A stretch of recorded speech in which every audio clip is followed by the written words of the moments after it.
गणनायकाय गणदैवताय गणाध्यक्षाय धीमहि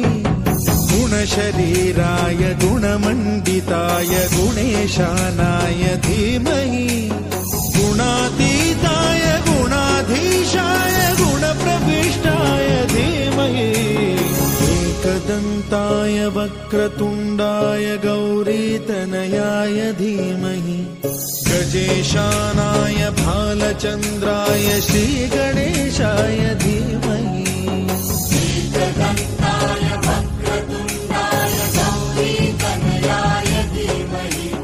गजेशानाय भालचन्द्राय श्रीगणेशाय धीमहि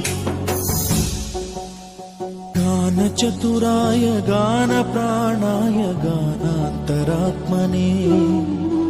गानोत्सुकाय गानमत्ताय गानोत्सुकमनसे गुरुपूजिताय गुरुदैवताय गुरुकुलस्थायिने गुरुविक्रमाय गुह्यप्रवराय गुरवे गुणगुरवे गुरुदैत्यकलक्षेत्रे गुरुधर्मसदाराध्याय गुरुपुत्र परित्रात्रे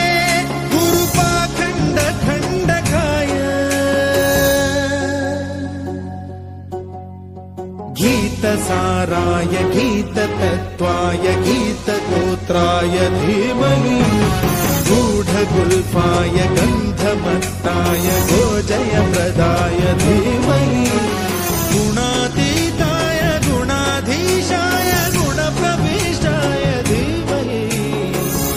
एकदन्ताय वक्रतुण्डाय गौरीतनयाय धीमहि